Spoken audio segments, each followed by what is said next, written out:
Uh, I think so. Most of you are familiar with the Colab interface. आप अपनी drive में जाते हैं, you create a new, click on the new button and click on the more button, and then you will see Google Colab. If you don't see it, you can click on the plus sign on the bottom and it will open. You can search over here for Google Colab and add it to your drive.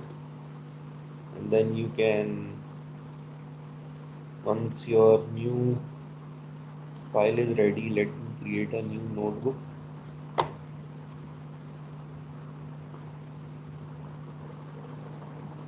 Okay, so last time we were discussing the famous architectures in deep learning. We started off with LeanNet, and then we discussed in detail AlexNet, and then we saw ZFNet.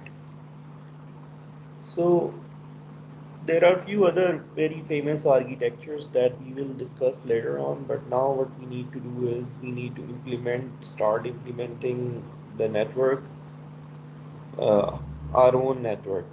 So we have figured out what are the important or well-known layers that we use in neural networks. So in 2012, when AlexNet came around, uh, I think so. Alex implemented the entire forward network and the backward network himself. Uh, so in order to work in deep learning, you had to reproduce what he had done. तो वो भी हमने एक example की भी है machine learn when you are studying machine learning we trained a simple neural network.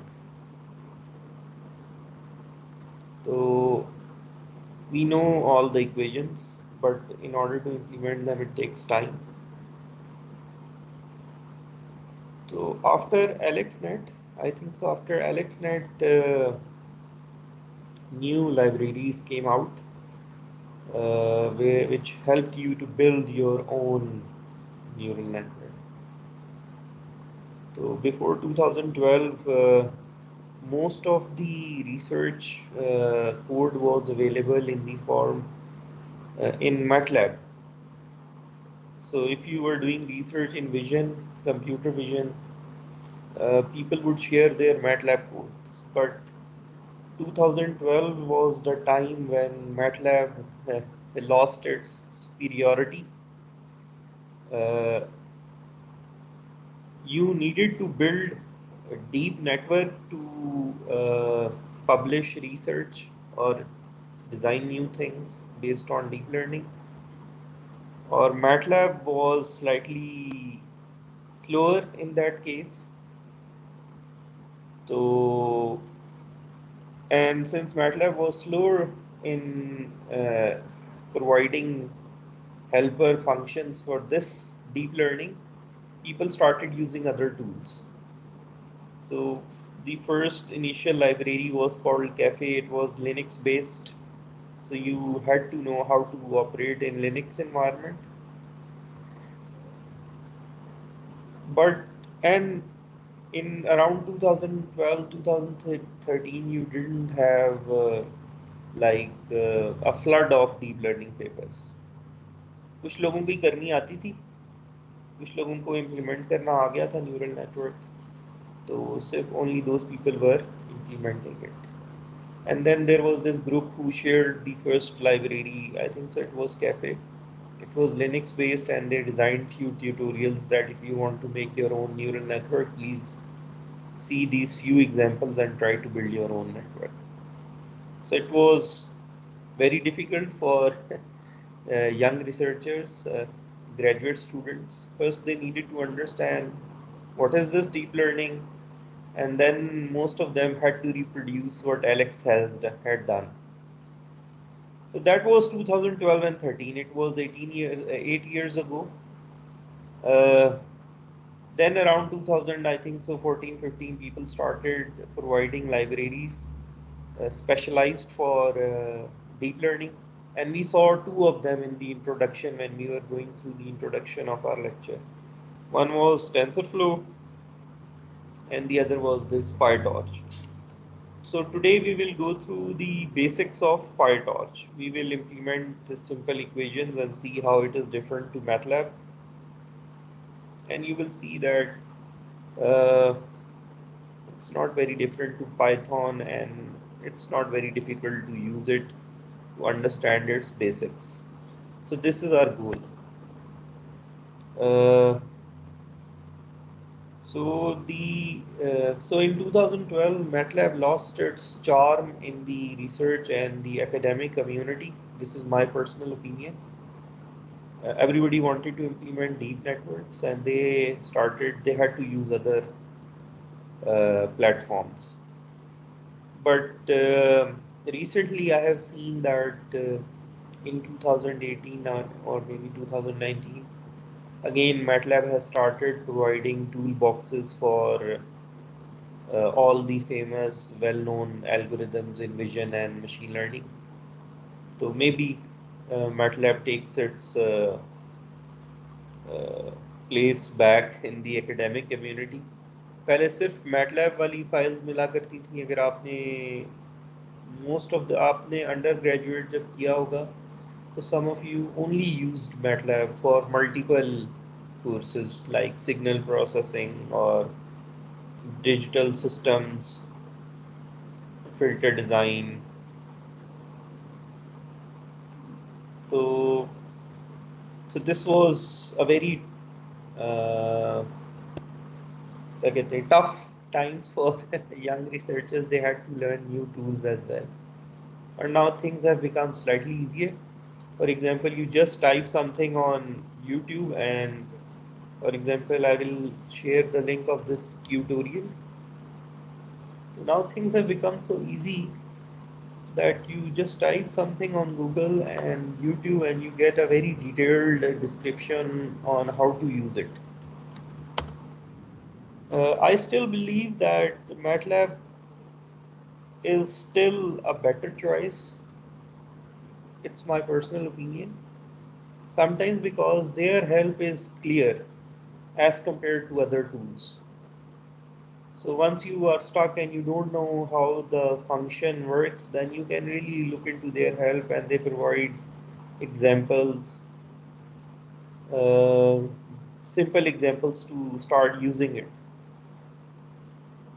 Uh, but anyways, now there are other platforms one has to learn, और काफ़ी सारी हमारे पास choices हैं, उसमें से हम but our strategy would be to use PyTorch. ये भी एक simple library है to implement deep networks. Uh, we will try to understand it in slightly more depth, but single library is not enough. If you want to become an AI or machine learning researcher, single library is not enough. The reason is that once you want to publish your paper or publish your research, you have to compare your algorithm with the previous algorithms, well known, जो state of the art रहे हैं पिछले 2-3 सालों में. उसमें there is a chance that somebody gives you the code in some other library other than PyTorch. So in order to compare your algorithm, you have to at least execute that code. आपने play का button तो दबाना ही पड़ेगा आपको उसका. तो we will see if we have time to cover the second library, the TensorFlow one. तो हम so these strategies like this. एक लाइब्रेरी आपको काफ़ी डिटेल में आनी चाहिए अगर आप अपना काम करना चाहते हैं. तो and PyTorch is becoming more and more famous. We saw in the introductory lecture that in a recent conference, the two top libraries being used for deep networks, for building deep networks, are these two, TensorFlow and PyTorch. तो इसमें से if you can master one of it, it's good enough. और जो बाकी हैं उनका आपको you should have little introduction about them कि अच्छा इसकी कैसे फाइल ओपन होती है, रन कैसे होता है, डेटा सेव कैसे होता है, so that if you are to compare your algorithm with others तो आपको बहुत आसानी हो। तो ये जो मैंने आपसे लिंक शेयर किया है, you don't need to like memorize this, इसकी आप डिस्क्रिप्शन में जाएंगे ना तो he has provided you helping Colab notebooks already. So we will just practice. We will open few of these Colabs and try to understand the basics. And I think so that will be enough for you to implement, for example, AlexNet जो हमने already discuss कर लिया है। ठीक है, तो okay, so let's start.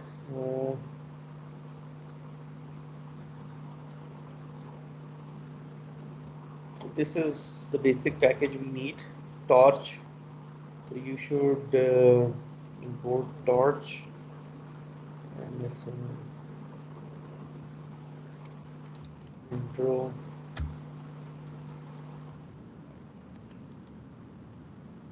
Execute कर लेते हैं।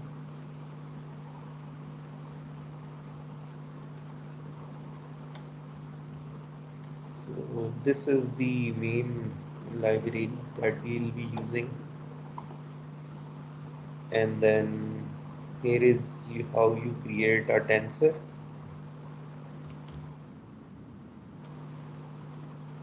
Let me add another block. ये अब आप साथ साथ करते जाएंगे तो you can ask questions के it will be easier for you to follow.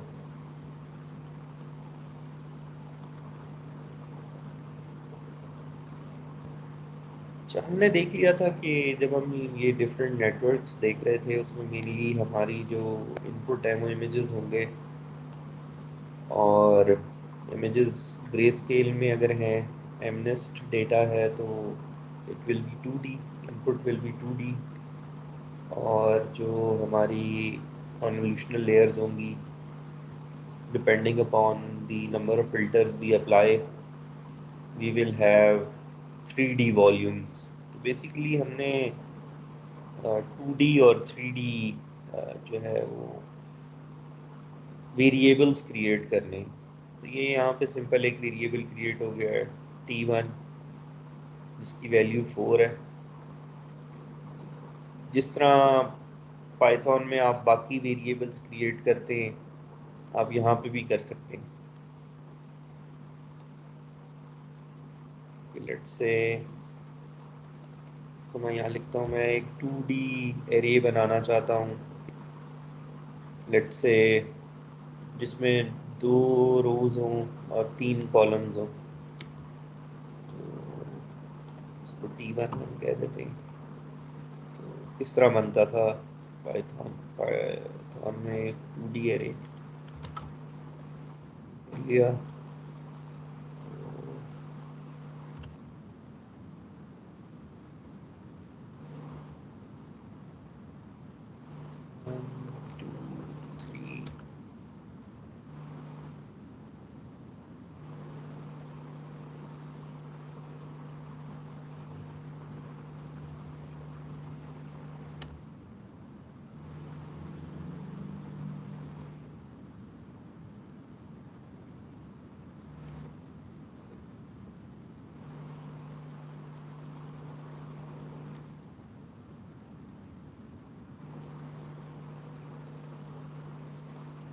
इस तरह जो है ना आपने you have created a 2D array.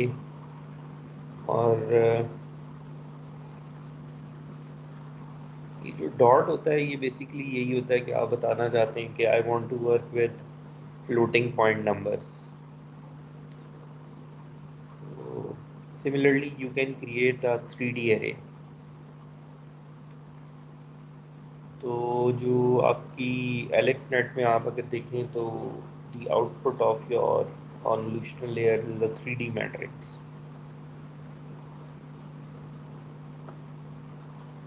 Okay, so we have created variables जिसमें हमारी वेरिएबल्स हमें चाहिए होंगे न्यूरल नेटवर्क में टू स्टोर दी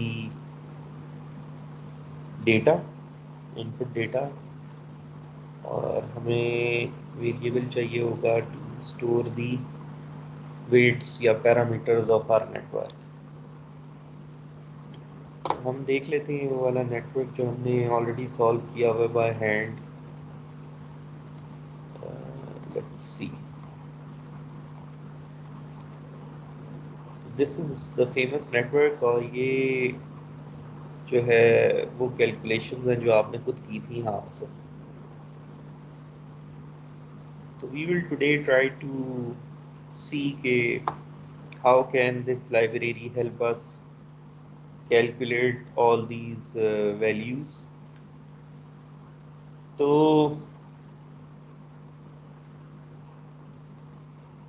इसमें कुछ चीज़ें तो आप ऑलरेडी खुद ही कर सकते हैं, मतलब कहाँ कहाँ जाकर ये कैलकुलेशन मुश्किल होना शुरू हो गई थी हमारे लिए।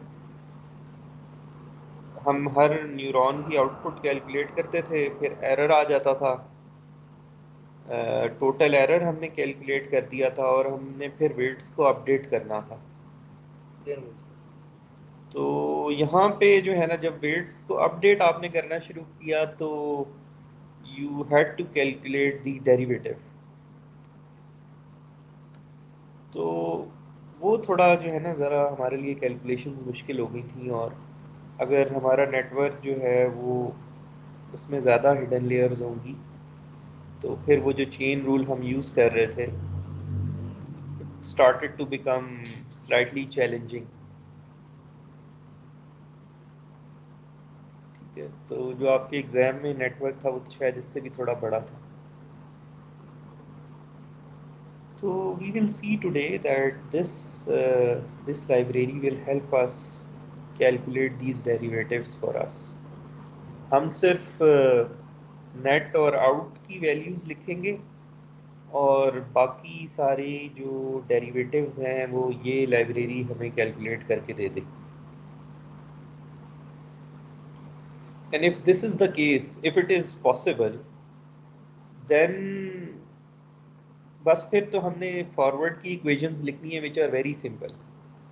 एक न्यूरॉन के इनपुट पे क्या है उसको उसके वेट से मल्टीप्लाई किया, और फिर जो सम आ गया उसको किसी एक्टिवेशन फंक्शन में से पास किया तो हमारे पास आउटपुट आ जाएगी। वो एक के जो भी नंबर होगा, एक न्यूरॉन के लिए तो एक नंबर ही होगा वो। तो तो टोटल जो डीप नेटवर्क हमने बनाना है, हमारा काम सिर्फ ये रह जाता है कि हम इसको किसी तरह ये वाली सारी इक्वेशंस जो है ना कैलकुलेट करके बता दें। तो आज जो है ना you will try to see calculate these equations using this method. तो फॉर एग्जांपल आपने अगर नेट H1 कैलकुलेट करना है तो you need W1 and W2 weights.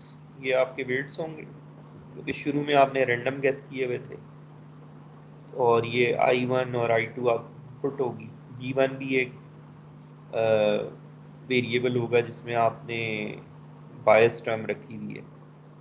तो अगर आप ये देखें, ये जो हमने एक वेरिएबल क्रिएट किया है, इस तरह के 5 वेरिएबल्स क्रिएट कर लेना तो you can calculate the output of net H1 neuron. Net value आप कैलकुलेट कर सकते हैं। तो you can already try doing it, एक दफ़ा करके देखें। क्रिएट फ्यू वेरिएबल्स यहाँ पे, और let me try as well.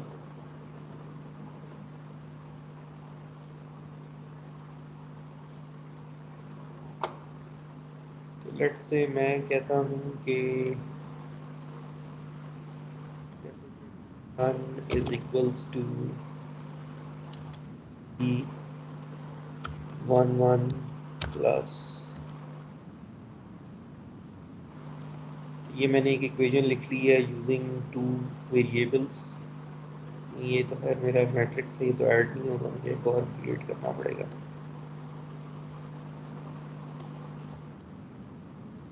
रख लेते हैं, इसमें वैल्यू 8 है।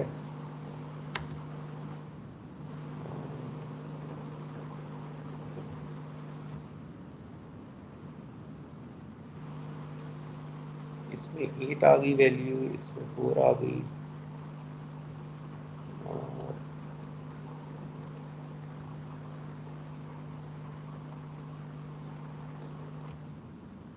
वन और D1 को ऐड कर दें तो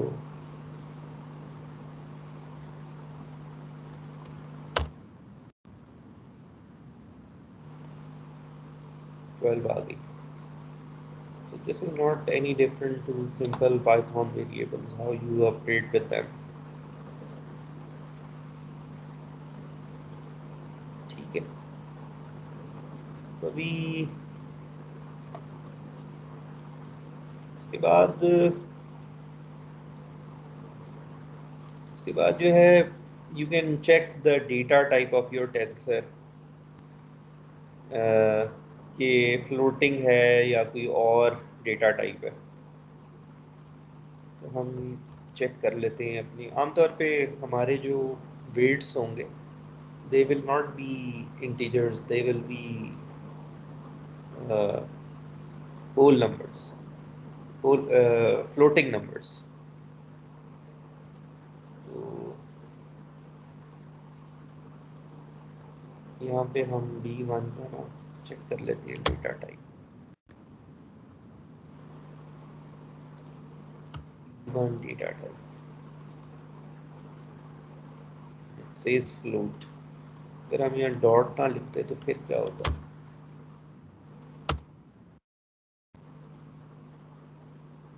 वो कह रहा है कि ये इंटीजर है, हम जान पूछ के यहाँ पे यूं लिखते हैं या यूं लिखते हैं,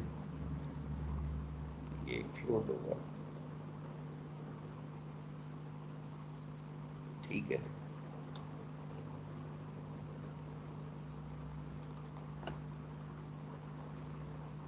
तो ये एक एग्जांपल है वन डायमेंशनल एरे की, और ये एक एग्जांपल है टू डायमेंशनल एरे की। तो हमने तो बना लिया है टू डायमेंशनल खुद भी, आप भी बना सकते हैं। और फिर ये एग्जांपल आ गई थ्री डायमेंशनल एरे की।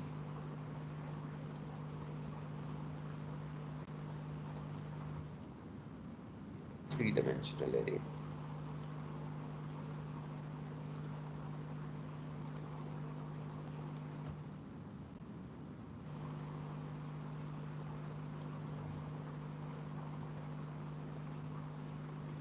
तो कितनी रोज हैं, कितने कॉलम्स हैं और कितने चैनल हैं? Can you tell me for this tensor या दिस मल्टी डायमेंशनल एरे?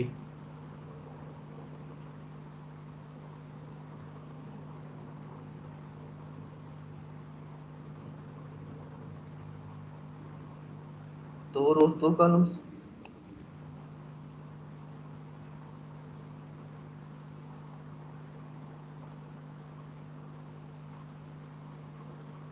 ये जो T11 हमने बताया है, इसमें कितनी रोज और कितने कॉलम्स हैं? जो ऊपर बनाया है,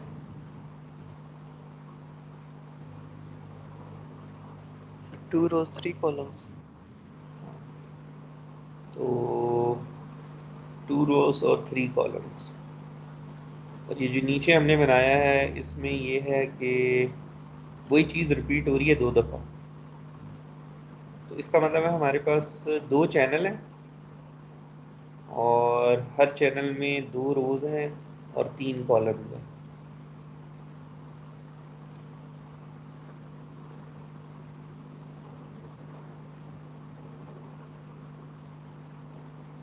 ठीक है, ये एरेज तो हमने काफ़ी डिटेल में बनाई थी when we were going through Python's introduction। But anyways, तो फिर जिस तरह आप लोग पाइथन में करते हैं, आपको साइज पता करना होता है किसी चीज़ का, आप लोग शेप यूज़ करते हैं।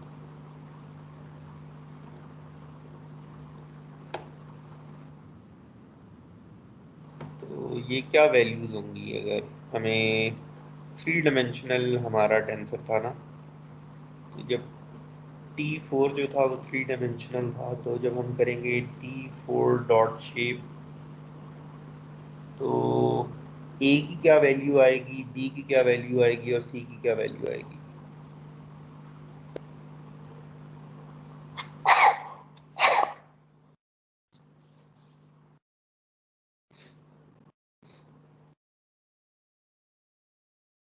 चलिए हम बाद में कर लेंगे T4 को, अब मुझे पहले इसका बता दें, ये जो T11 है,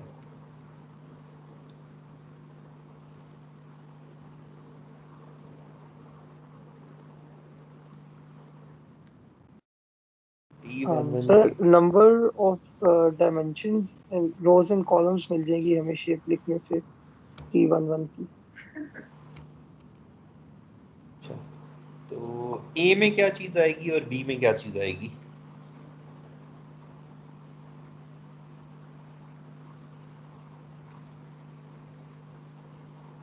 सर ए में आई थिंक रोज आ जाएंगी एंड बी में उसके कॉलम्स आ जाएंगे। हाँ, A में अभी देख लेते हैं, अभी क्या T11 में कितनी रोज हैं और कितने कॉलम हैं?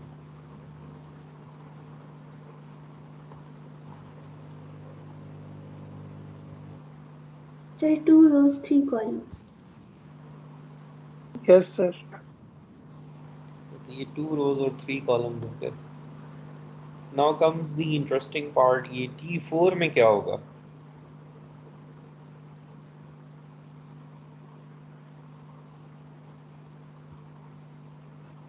सी में चैनल है सर। अच्छा, तो आप ABC की वैल्यू बता देना। 232 232, यहाँ पे तो कुछ और आ रहा है, 223 आ गया। अच्छा, एक minute, let's try to get the first row in the first channel of T4।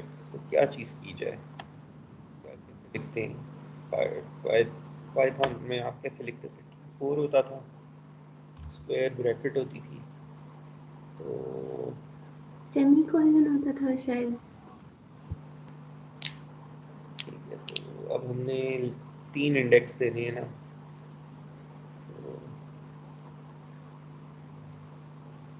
Let's say इसमें आसान है T11 में करना, पहले T11 में कर लेते हैं।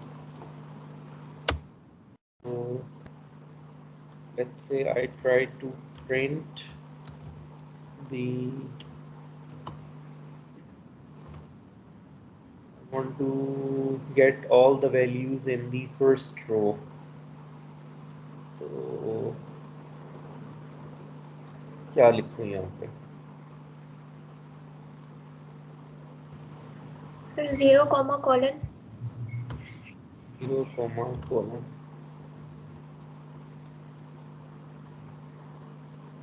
1 2 3, तो ठीक है, ये हमारे पास फर्स्ट रो आ गई है। And what should I write to get access the first column now? तो रो हो गई ना। Sir, 0 की जगह colon और colon की जगह 0।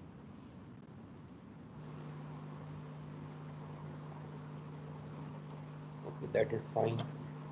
अब अगर हमने T11 में कर लिया है, तो T4 में अब हम करना चाह रहे हैं, we want to get the first row of the first channel।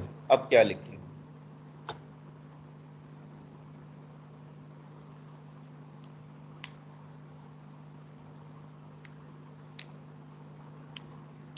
अब इसमें होता ये है, इसमें पाइथन में और मैटलैब में फ़र्क शायद ये है कि जो थर्ड चैनल होता है ना, वो पहले जो पोजीशन पे, वो तीसरे सी जो हमारे नंबर ऑफ चैनल्स होते हैं ना वो पहली जगह पर आ जाते हैं। तो पहले चैनल का मतलब है 0 लिखना है मैंने यहाँ पे, और पहली रो अगर मुझे चाहिए तो मैंने तमाम क्या कहते हैं पहले चैनल की पहली रो कर दी है, नहीं, पहले चैनल की पहली रो के लिए 0 लिखना है और all the columns. Let's see what happens. तो ये देखें आप क्या आया आपके पास 11 12 13, और अगर मैं यहाँ 1 लिख दूंगा पहली पहली पोजीशन पे तो इसका क्या मतलब है? इसका मतलब ये है कि जो दूसरा चैनल है उसकी जो पहली रो है वो बता दें।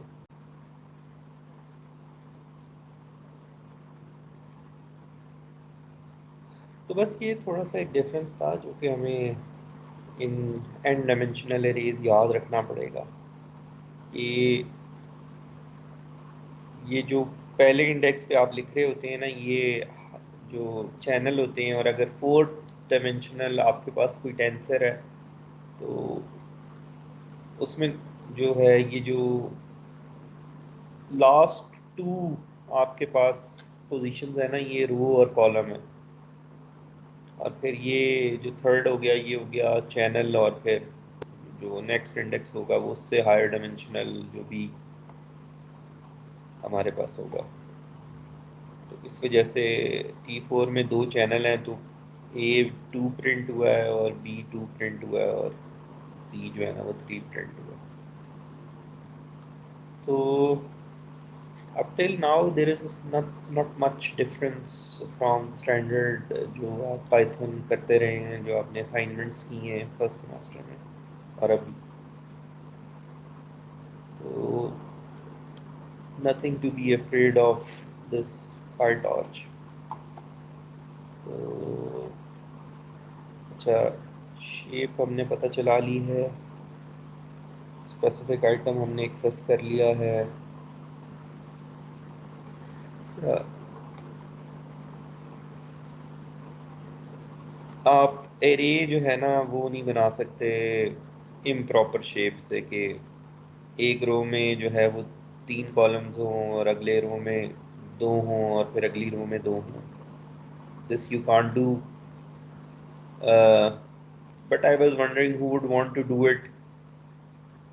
हमने तो आज तक ऐसा नहीं बनाया कोई भी मैट्रिक्स जिसमें, तो बहरहाल अगर ये एरर आ जाए तो now we start with the interesting part।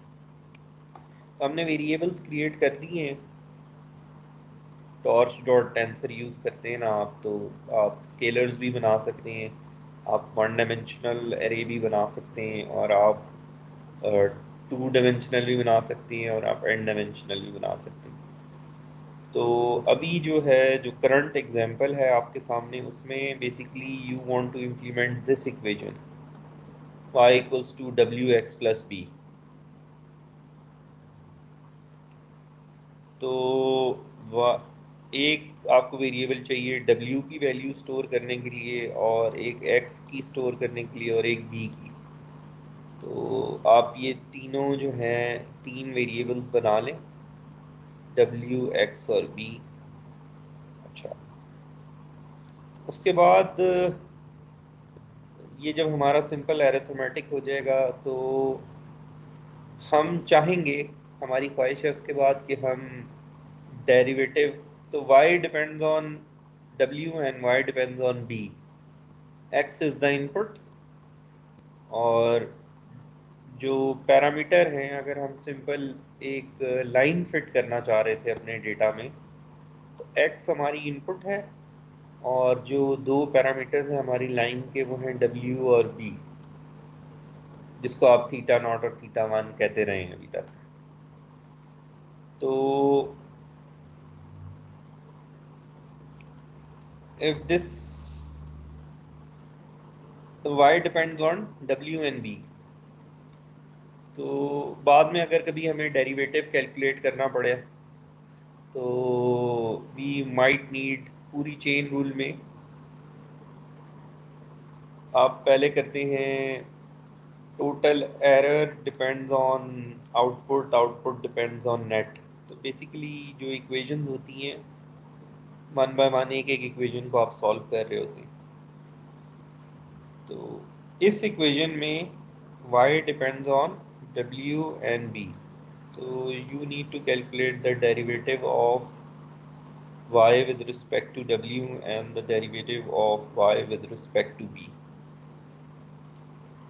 तो अभी आप देखेंगे कि ये जो पाईटॉर्च सीखने का मकसद था ना, वो ये डेरिवेटिव्स में हमारा इंटरेस्ट था, मेन जो इंटरेस्ट था।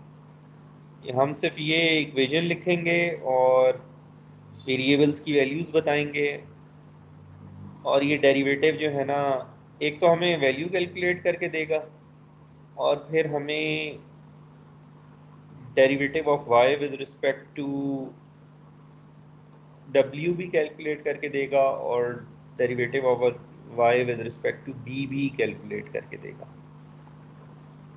तो ये लिख लें आप जल्दी से, ये जो आपको नज़र आ रहा है ना। तो now this is important because there is an assignment coming up which you have to do। तो आप अभी करेंगे तो you will be in a better position to solve that assignment। तो आपको जो चीज़ नई नज़र आ रही है ना, इस वेरिएबल जो क्रिएट करते हैं टॉर्च डॉट टेंसर और कोई वैल्यू लिखी comma requires underscore grad equals to true. इसका मतलब ये होता है कि बेसिकली जिस इक्वेशन में ये वेरिएबल यूज़ होगा ना, तो आपने जो है उसकी जो आउटपुट है उसका derivative with respect to this variable calculate करके देना है। मतलब ये w मैं किसी भी इक्वेशन में यूज़ कर लूँ और आउटपुट मेरे पास आ जाए, तो अगर मैंने यहाँ पे ये लिखा हुआ है ना कि requires underscore grad equals to true, तो मुझे ऑटोमेटिकली जो है वो डेरिवेटिव मिल जाएगा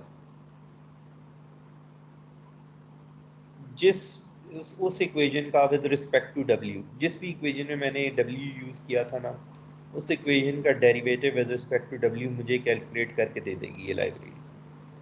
तो बेसिकली मैं सिर्फ इक्वेशंस लिखूंगा और डेरिवेटिव जो है ना मुझे फ्री में मिल जाएगा अगर मैंने ये लिखा हुआ है रिक्वायर्स ग्रेड। तो x के साथ तो हमने नहीं लिखा, हमने कहा x तो हमारा इनपुट है, कोई फीचर होगा तो विद रिस्पेक्ट टू फीचर तो हम डेरिवेटिव नहीं ले रहे, but w and b are the weights.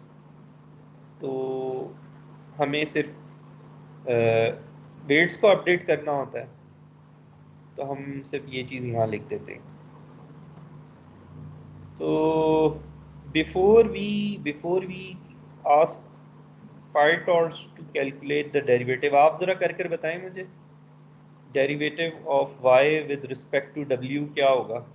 ये जो नीचे इक्वेशन लिखी हुई है, what is the derivative? x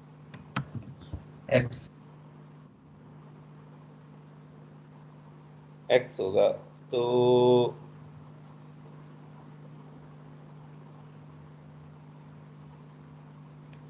x की क्या वैल्यू है?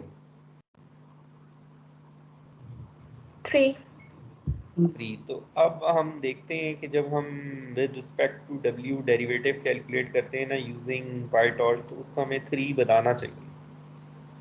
इसी तरह विद रिस्पेक्ट टू b क्या डेरिवेटिव होगा? 1 तो ठीक है, आप ज़रा जल्दी से ये क्रिएट कर लें अपने टेंसर्स और ये लिख लें, एंड वी विल सी कि यही होता है कि नहीं होता। ये मैंने यहाँ पेस्ट कर दिया, आप लोग भी लिख लें।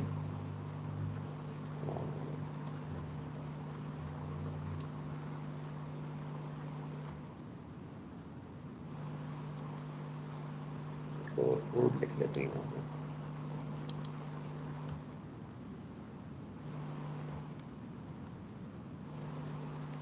ये वेरिएबल क्रिएट हो गए और ये simple equation of a line हमारे पास आ गई।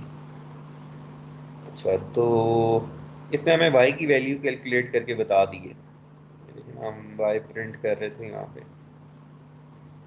तो ये जो आपको कोड नज़र आ रहा है ना, ये जो हमने कोड ब्लॉक यहाँ पे है, इसमें इसमें ये जो नीचे आप वेरिएबल्स लिख देते हैं ना, उसको ये प्रिंट कर देता है। अगर मैं ये ना लिखूं, फर्ज करें यहाँ पे ये मैं y नहीं लिखता ना, तो ये सेल एग्जीक्यूट हो जाएगा लेकिन कुछ प्रिंट हुआ हुआ नज़र नहीं आएगा। तो आपने प्रिंट करना है ना, तो कोल ऐप का ये स्टाइल है कि वो कहते हैं कि आप यहाँ पे ना एक ही लाइन में सारी चीज़ें लिख दें जो आप प्रिंट करवाना चाहते हैं। एक ही लाइन में लिखें, 2 लाइनों में लिखें ना तो शायद प्रिंट नहीं होता। लेट से मैं बी को नीचे लिख देता हूँ, देखते हैं क्या होता है। सिर्फ बी प्रिंट हुआ है जो आखिरी लाइन में था, एक्स डब्ल्यू प्रिंट नहीं हुआ। तो जो चीज़ें प्रिंट करनी है वो एक ही लाइन में लिख दें।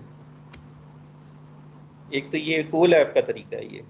अगर मैंने वैसे करना है तो फिर मैं ये वाला तरीका यूज़ कर लूँगा, प्रिंट वाला। But maybe Colab has made our life simple कि बस वही चीज़ लिखें और वो प्रिंट कर देगा। आपको बार बार प्रिंट की कमांड लिखने की ज़रूरत नहीं है।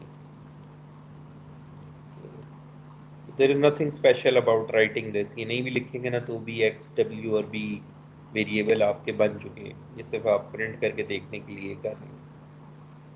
तो ये y की वैल्यू क्या होगी? w इज़ 4, x इज़ 3, तो 4 इंटू 3 12 प्लस 5 17। तो उसने वैल्यू कैलकुलेट कर दी। ये आप नॉर्मल पाइथन में करते या मैटलैब में करते ना तो भी ये तो रिजल्ट वही होना था। अब जो इंटरेस्टिंग चीज़ है ना वो आगे आने वाली है। अब हम डेरिवेटिव देखना चाहते हैं यहाँ पे। तो डेरिवेटिव जो है ना उसके लिए सिंपल ये करना होता है, ये जो बैकवर्ड पास होता है ना उसमें जो भी इक्वेशन है ना तो उसमें डॉट बैकवर्ड लिखें तो वो डेरिवेटिव्स कैलकुलेट हो जाते हैं आपके। It's a function dot backward, और ये जो 2 ब्रैकेटें हैं ना ये लिखें तो सारे डेरिवेटिव्स कैलकुलेट हो जाएंगे। Let us do that.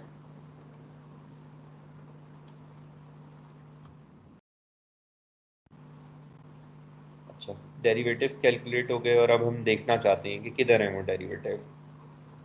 तो वो जो डेरिवेटिव है ना वो w dot grade I think so करें ना तो वो डेरिवेटिव नज़र आ जाएंगे। ये देखें, डिस्प्ले ग्रेडियंट्स। ये बैकवर्ड करना ज़रूरी है, बताना है कि अच्छा अब y में जो वेरिएबल यूज़ हुए हैं जिनका ग्रेडियंट ट्रू है ना, तो मुझे y का डेरिवेटिव बता दो विद रिस्पेक्ट टू दैट। तो वो अभी आपने खुद भी कैलकुलेट कर लिया। अब हम देखते हैं कि इसने क्या किया हुआ है। तो we are printing x dot grad, w dot grad और b dot grad. Check back y किया, बैकवर्ड किया, ये देखें। तो ये कहता है कि x डॉट ग्रेड तो नन है, कुछ भी नहीं है इसमें। कुछ नहीं है क्योंकि आपने इसको कहा ही नहीं था कि x with respect to x derivative calculate करना है। लेकिन w डॉट ग्रेड और b डॉट ग्रेड में ना कुछ वैल्यू लिखी हुई आ रही है। जो आपने डेरिवेटिव कैलकुलेट किया था वो यही था या ये डिफरेंट था? सेम था। ठीक है, तो so this makes us really happy कि अब हम अपनी जो भी इक्वेशंस हैं बस लिखते जाएं और डेरिवेटिव इसने हमें कैलकुलेट कर देना। तो let's see some more examples. तो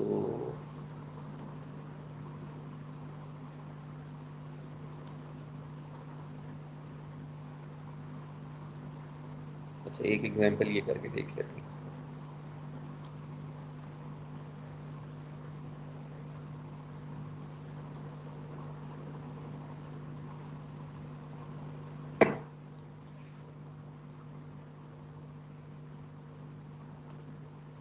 अच्छा, अगर w स्क्वायर हो जाता और w ना होता तो फिर क्या होना था? हम वापस जाके w स्क्वायर कर देते हैं। What would have happened?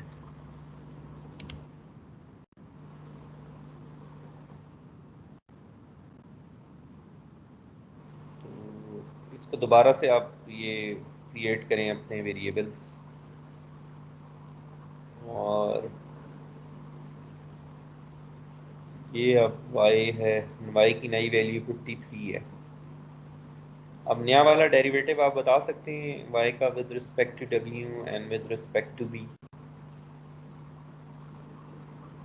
2 multiplied by 250, 2 multiplied by 53, 106.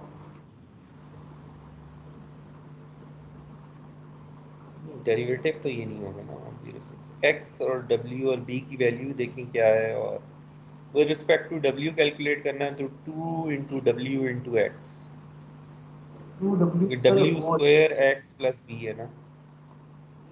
8 हो जाएगा। इसी तरह with respect to b calculate करके देखें तो क्या है, वो तो शायद वही रहेगा। ये हमने कर लिया कैलकुलेट, फिर हम y डॉट बैकवर्ड दोबारा से प्ले करते हैं and again try to see what are the values. तो 24 कह रहा है with respect to w, is it true or false?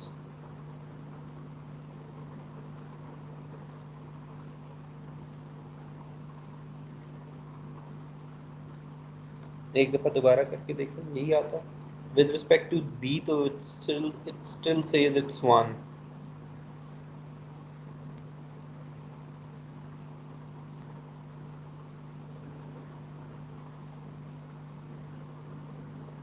Yes sir, ये 24 आता है। Yes sir. तो इसका मतलब है कि now our life is really simple, we just keep on। अब ये देखें जिस तरह हमने y बनाया, let's say this was the equation of the net, और फिर हमने अगर आउटपुट कैलकुलेट करना होता तो फिर हम इसका वो सिग्मॉइड फंक्शन बनाते, तो वो भी कोई इक्वेशन होनी थी जो हम बनाते तो हमारे पास आउटपुट आ जाना था। तो अभी हम करते हैं, हम अभी ये करेंगे कि हम एक इक्वेशन बनाएंगे, उस इक्वेशन की जो आउटपुट है वो दूसरी इक्वेशन की इनपुट बना देंगे, और फिर वी विल सी के वी कैलकुलेट जो हमारी लास्ट इक्वेशन होती है ना, हम ये डॉट बैकवर्ड उस पर करते हैं जो लास्ट हमने बनाई होती है। तो फिर देखते हैं कि इफ इट इज सब कुछ ठीक हुआ है कि नहीं हुआ। तो लेट्स डू दैट।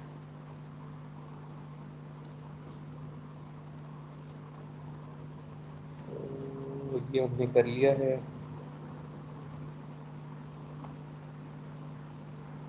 असल में इसमें आपने एक चीज़ याद रखनी है, जब आप एक दफ़ा डॉट बैकवर्ड कर देते हैं ना तो डेरिवेटिव कैलकुलेट हो जाता है। जब आप अगर फॉर एग्जांपल दोबारा मैं ये बैकवर्ड का कमांड 2 दफ़ा कंसेक्यूटिवली कर दूँ ना, तो वो पुराने वाला जो डेरिवेटिव उसने रखा होता है वो भी अपने पास रख लेता है और नया भी कैलकुलेट करता है और दोनों को जमा कर देता है। तो आपने ये जो होता है ना डेरिवेटिव, इसको क्लीन करना होता है। मतलब आप कहते हैं कि अच्छा पुराने आप जो भी तुमने किए थे ना उनको भूल जाओ। तो ये चीज़ आपको थोड़ी सी याद रखनी पड़ेगी कि जब भी आप बैकवर्ड पास करते हैं ना तो बैकवर्ड पास में वो डेरिवेटिव्स कैलकुलेट कर लेता है, लेकिन अगर आप दोबारा बैकवर्ड पास करें तो वो पिछले वाले जो डेरिवेटिव होते हैं वो उसने रखे होते हैं अपने पास और नए भी कैलकुलेट करता है और फिर दोनों को जमा करके आपको बता देगा। तो I don't know why this is needed, but इस वजह से जो है ना हम हर दफ़ा ये वेरिएबल्स दोबारा से क्रिएट कर रहे हैं। दोबारा से जाके हम प्ले करते हैं इसको, at least I am doing this. तो दोबारा मैं प्ले करता हूँ ताकि वो जो भी इनका, अब जब प्ले किया है ना मैंने, एक मिनट, जब दोबारा प्ले किया है और अब अगर मैं प्रिंट करूँ, जब नए बनाए थे तो अगर उसी वक्त पूछ लिया जाता कि डेरिवेटिव क्या है तो उस वक्त कुछ भी नहीं है।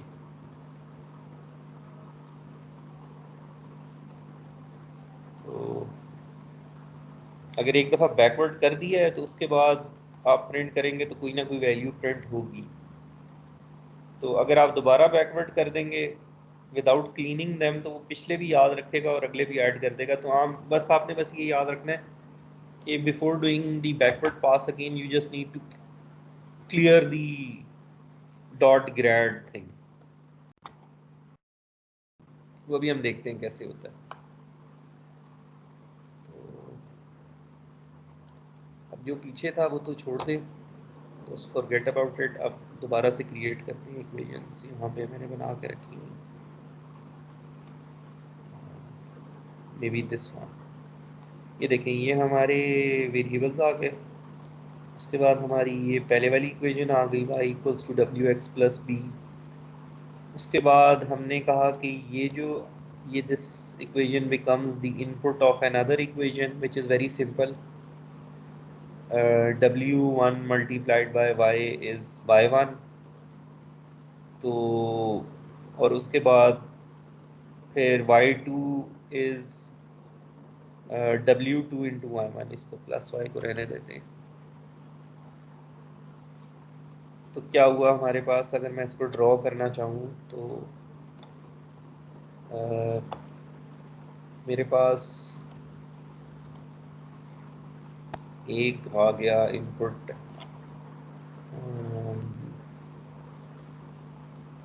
W है और एक इनपुट B है। ये दोनों जो है ना वो जमा होकर Y बना रहे हैं। Y जो है वो W1 से मल्टीप्लाई होके Y1 बना रहा है और Y1 जो है वो W2 से मल्टीप्लाई होकर Y2 बना रहा है। तो ये यहाँ पर मैं लिख देता हूँ और आप ये सारी इक्वेशंस भी लिख लें जल्दी से।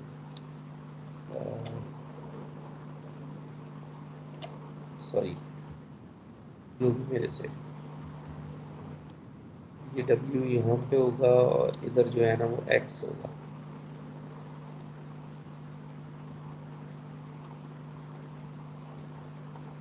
तो X इज़ आवर फीचर और इसके अलावा जो सारी चीज़ें हैं वो हमारे पैरामीटर हैं। तो y इक्वल्स टू डब्ल्यू एक्स प्लस बी और y1 equals to w1 into y and y2 is equals to w2 into y1। तो ये हमने एक पूरा जो है ना एक सिंपल सी एक चेन बना ली। तो y2 is our final output। तो हमने w की आप w की किस वैल्यू से हमने स्टार्ट किया था?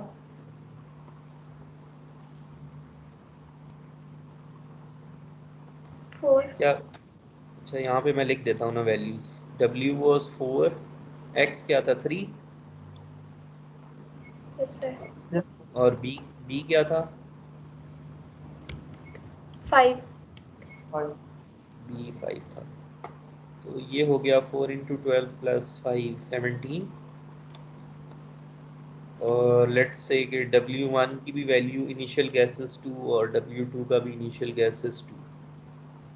तो 2 इंटू 17 हो जाएगा 34 और फिर 2 इंटू 34 हो जाएगा 68। तो ये वैल्यूज़ तो हमारे पास आ जाएंगी। उसके बाद हम चाहते ये हैं कि हम ये कैलकुलेट कर सकें कि derivative of y2 with respect to w,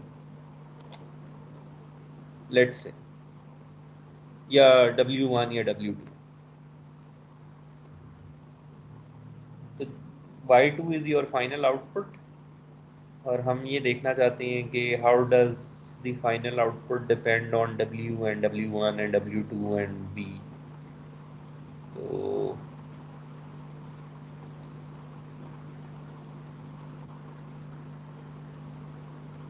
चलें पहले हम ना derivative of y2 with respect to w2 calculate करना चाहते हैं, तो क्या होगा?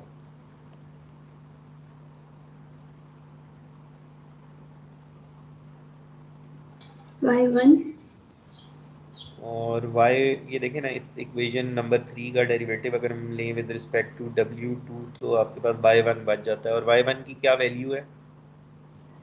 34। 34।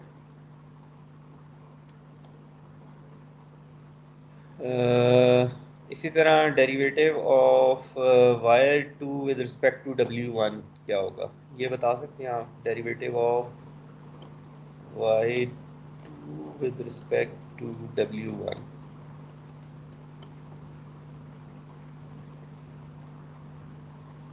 तो अब यूं कर लेना कि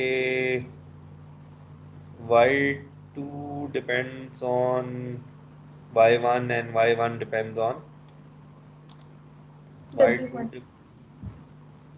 तो इस तरह ज़रा कैलकुलेट करें और चेन रूल से कैलकुलेट करने की कोशिश करें तो आपके पास इसका जवाब आ जाएगा।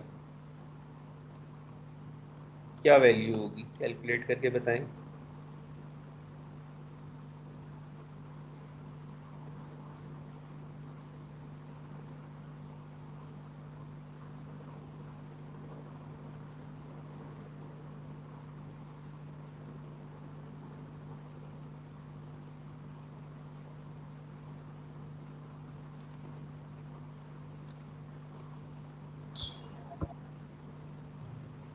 W2Y।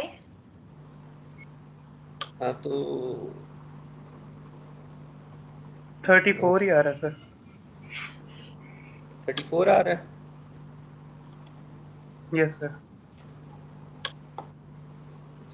ये तो बहुत छोटी सी इक्वेशन है ना, तो इसको तो मैं यूं भी लिख सकता था y2 को y2 equals to w2 into w1 into y। अब मैंने लेना है डेरिवेटिव wy2 का विद रिस्पेक्ट टू w1, तो w2y, तो w2 is 2 and y is 17, तो ये 34 आ जाएगा। तो चेन रूल से करें, डायरेक्टली कर लें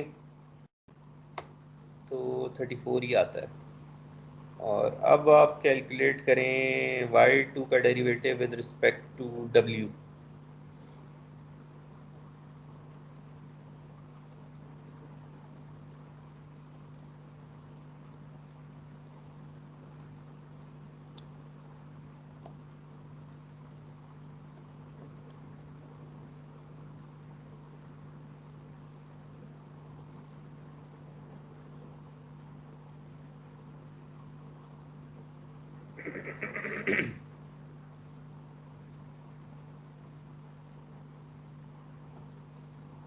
यहाँ पे मैं लिख देता हूँ आसानी, चेन रूल नहीं करना चाहते अगर हम, मैं इक्वेशन ही लिख देता हूँ w1। W1 W2X। तो विद रिस्पेक्ट टू w तो ये एक ही टर्म बच जाएगी इधर, तो w2 w1 इंटू x क्या नंबर है? 12। 12। और इसी तरह विद रिस्पेक्ट टू b करें तो आ जाएगा w2 into w1 4। Yes sir. अच्छा ये अब आपने याद रखने हैं, ये अब हमने कैलकुलेट कर लिए हैं खुद सारे using our knowledge of calculus और यूजिंग चेन रूल व्हाटएवर। तो ये हमारे पास ना नंबर आ गए। तो अब हम जो है ना ये को लैब में जाकर ना ये पाईटॉर्च को यूज़ करके ये देखते हैं कि ये नंबर कैलकुलेट यही आता है कि नहीं आता। तो मेरे अच्छा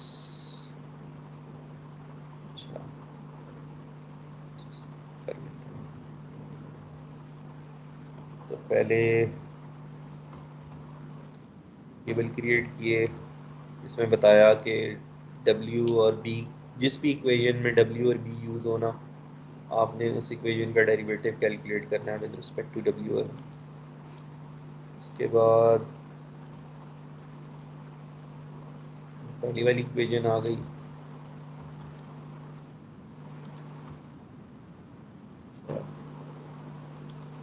उसके उसके बाद एक और इक्वेशन आ गई जिसमें एक और पैरामीटर आ गया हमारे पास।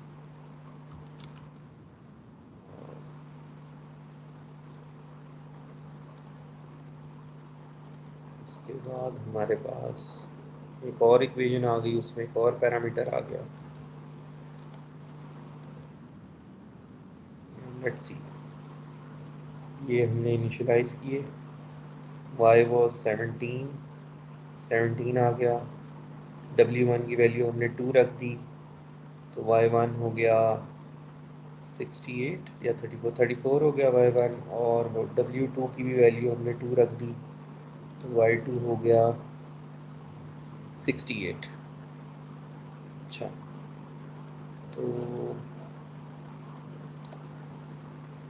तो डेरिवेटिव कैलकुलेट करने के लिए हमने क्या फंक्शन यूज़ किया है कि जब हमने बैकवर्ड पास करना हो तो क्या करते हैं? by 2 dot backward. बैकवर्ड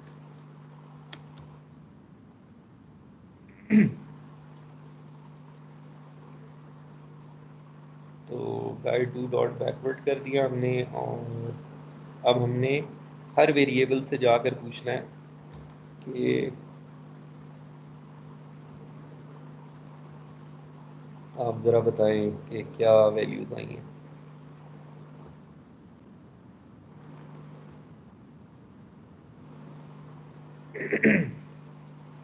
तो आप ये देखें कि ये w और b जो थे वो y वाली इक्वेशन में थे, w और b y वाली इक्वेशन में थे, बट y वाली इक्वेशन जो है ना वो y1 की इक्वेशन में चली गई, और y1 वाली इक्वेशन y2 की इक्वेशन में चली गई, और आपने y2 का डेरिवेटिव कैलकुलेट किया।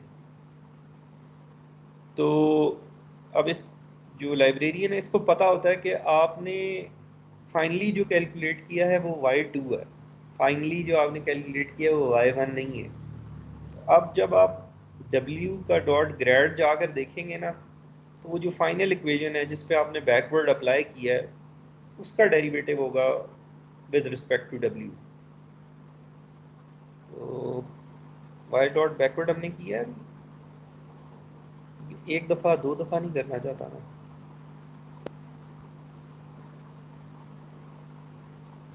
सही मैंने कर दिया, लेट्स सी।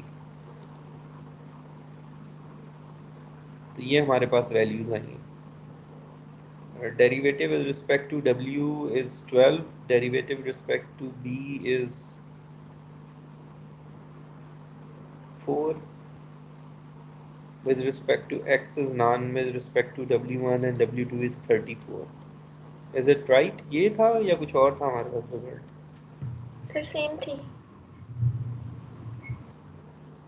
ठीक है। अच्छा, अब ये देखें, अगर मैं दोबारा से प्ले कर दूँ ना y2 बैकवर्ड, तो लेट्स सी व्हाट हैपेंस। ये जो वैल्यूज़ है ना, मुझे लगता है ये डबल हो जाएंगी अगर एरर ना दिया इसने। Sir, error देता है. हाँ, तो ये जो है ना दो दफ़ा नहीं कर सकते आप, तो which is good, we don't want it, हमें तो एक ही दफ़ा करना है ना। उसके बाद उनको क्लीन करेंगे, और क्लीन करने के बाद दोबारा बैकवर्ड कर सकते हैं, मतलब क्लीन करने के बाद y2 डॉट बैकवर्ड दोबारा कर सकते हैं। अच्छा, तो this is all about PyTorch. बस पाईटॉर्च ने आपको यही करके देना था कि इक्वेशंस आप लिखते जाएंगे और डेरिवेटिव वो कैलकुलेट करता रहेगा। वो एफिशिएंटली करता है, वो चेन रूल से करता होगा, जिस तरह भी करता है, आपको finally you will get the derivatives. तो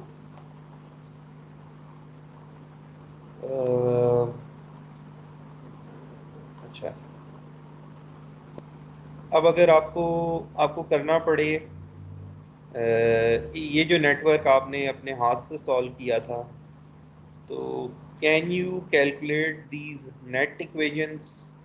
ये नेट वाली इक्वेशंस आप बना लेंगे, और ये बल्कि ये जो भी हम कर रहे थे वो it was very similar to these net equations. और आउट कैलकुलेट करने के लिए आपको करना है ये सिग्मॉइड फंक्शन या ये एक्सपोनेंशियल यूज़ करना है तो उसकी एग्जांपल मैं आपको बता देता हूँ। तो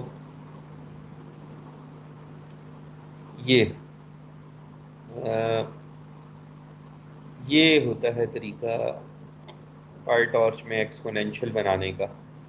बाकी तो वही है 1/1 plus torch dot E x P और -1, मतलब torch dot exp is the function that you can use to calculate exponential of anything। ठीक है, तो अल्फा, ये जो अल्फा है दैट इज उसकी वैल्यू 4 रखी है अभी हमने, और फिर हमने जो बीटा है it is applying exponential function on alpha. ठीक है, तो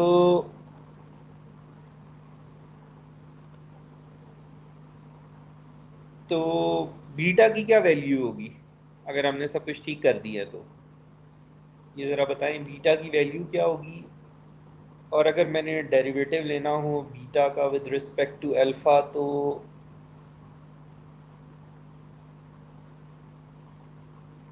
वो आपने कैलकुलेट किया था, अगर आपको याद हो हमने ड्राइव किया था कि सिग्मॉइड का derivative of output with respect to net is what,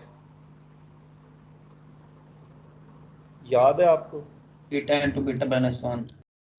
अच्छा, तो पहले बीटा बताएं और बीटा इंटू बीटा -1 कैलकुलेट करें।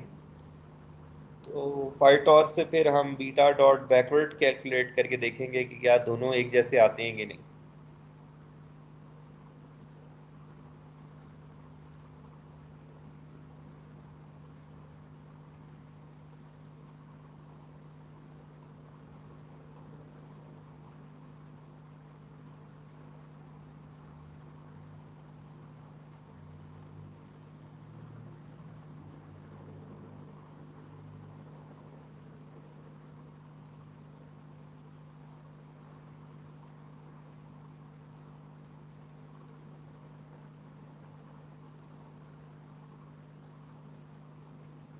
क्या आती है बीटा की वैल्यू? सर 1.0183। यहाँ पे ना करके देख लेते हैं इसको, तो 7 new code block, let's see beta की क्या वैल्यू होती है। यहाँ पे तो आ रही है 0.9820। Beta alpha we started with input is 4, 1/1 plus e की पावर माइनस अल्फा।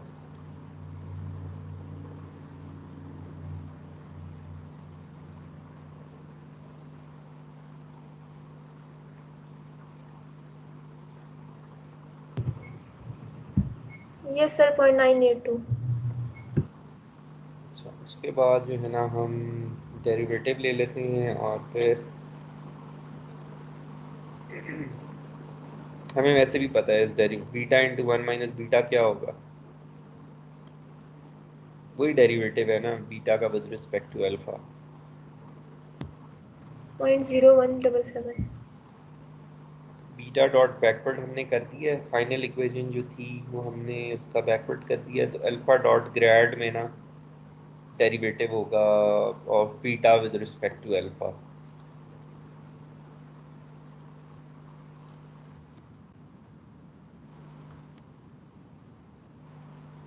ये दोनों वैल्यूज हमने कैलकुलेट कर दी। एक थी जो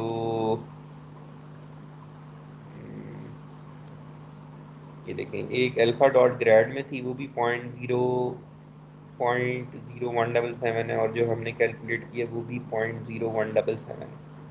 इसका मतलब है ठीक ग्रेडियंट कैलकुलेट कर रहा है ये जो भी तरीका है। ठीक है, तो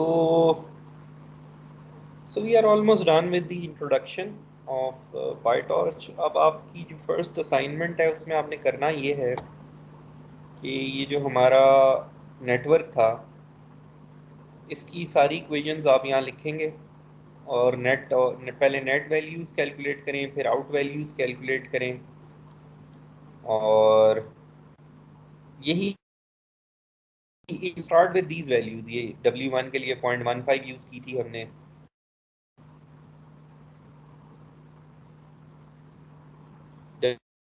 W2 के लिए 0.20, W3 के लिए 0.25, W4 के लिए 0.35।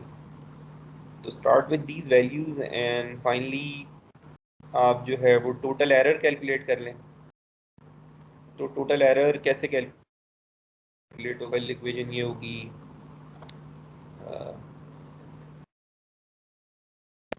माइनस पॉइंट ये जो भी आउट ऑफ O1 का स्क्वायर डिवाइडेड बाय 2। तो स्क्वायर का मतलब ये है कि इसी चीज को 2 दफा लिखकर मल्टीप्लाई कर दें।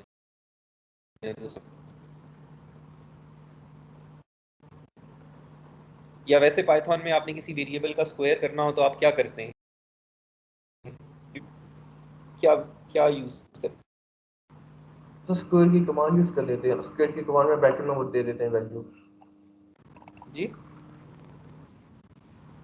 सर SQR लिख के उसके ब्रैकेट वेरिएबल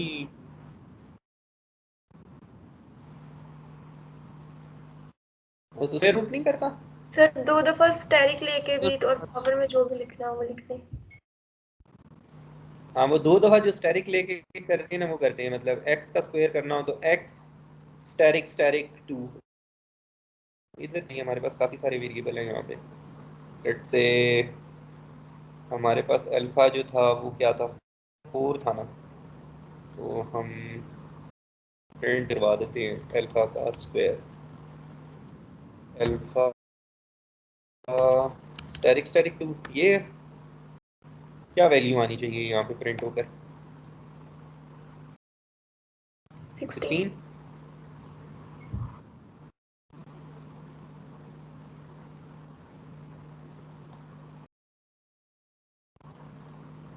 तो now you have all the. आप नेट वाली इक्वेशंस लिख सकते हैं। आप ये टॉर्च डॉट EX भी करेंगे तो आप लिख सकते हैं आउट वाली इक्वेशन हर न्यूरॉन की। और फाइनली अगर आपने मीन स्क्वायर एरर कैलकुलेट करना है तो वहाँ कहीं स्क्वायर लेना पड़ेगा आपको, तो वो भी आपने कर लिया। तो योर फर्स्ट असाइनमेंट है कि पहले आप ये पूरा नेटवर्क लिखेंगे, ये इक्वेशंस लिखेंगे यहाँ पे।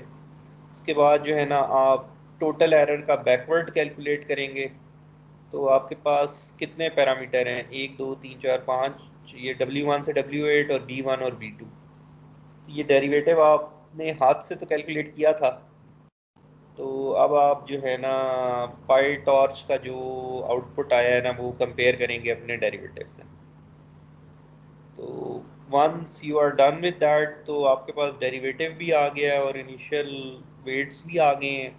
तो अब आप सिंपल कोई भी लर्निंग रेट सेलेक्ट करके ये सारे वेट्स की वैल्यूज अपडेट कर सकते हैं। ठीक है, तो so you see this makes our life really simple.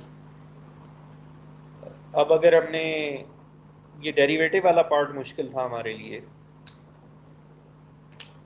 तो वो इस लाइब्रेरी ने हमें हमारी ज़िंदगी आसान कर दी है। और ये वो वाला फीचर है जो कि हमें मैटलैब में या नॉर्मल पाइथन में नहीं मिलता। इन्होंने ये फीचर ऐड कर दिया है कि हम आपको डेरिवेटिव प्रोवाइड करेंगे। ठीक है, तो this is your first assignment. आप ये सॉल्व कर लें। When we come and meet in the next lecture we will continue with other PyTorch examples जो इसी ट्यूटोरियल में से हमारे पास हैं। नीचे अगर आप जाके देखेंगे ना तो how to do simple regression and how to build a simple network. तो we will discuss some more examples. तो once we go through these examples we will know how to build our own AlexNet। और हमने कल जब ZFNet discuss कर रहे थे तो हमने ये देख लिया था कि उन्होंने AlexNet को कैसे बेहतर किया था। आर्किटेक्चर एग्जैक्टली वही था, सिर्फ कुछ चीज़ें बीच में से चेंज की थी कि स्ट्राइड चेंज कर दी थी और फिल्टर का साइज चेंज कर दिया था शायद। So this is how they, if somebody knew if PyTorch was available in those days, अगर ये available होती और उसके पास एक अच्छा कंप्यूटर होता, मेरे पास एक अच्छा कंप्यूटर होता या आपके पास एक अच्छा कंप्यूटर होता और हमें PyTorch यूज़ करनी आती, तो हम भी दुनिया का बेस्ट ऑब्जेक्ट क्लासिफायर बना सकते थे विद इन फ्यू डेज।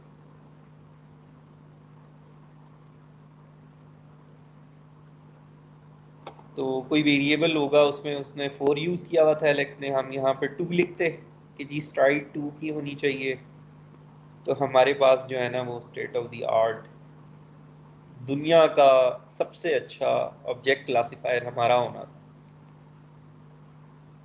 लेकिन शायद उन दिनों में PyTorch थी नहीं, तो ये ग्रेडियंट वाला काम आपको खुद करना पड़ता था, तो वो मैटलैब तो करके देता नहीं है, तो इस वजह से मैटलैब पीछे भी रह गए। अब शायद उन्होंने कोई टूल बॉक्स बनाया हो तो बनाया हो। This was the downfall of MATLAB, वो सोए रह गए, they did not give importance to backward propagation. Now it is a secondary tool, it used to be the only tool for academic world.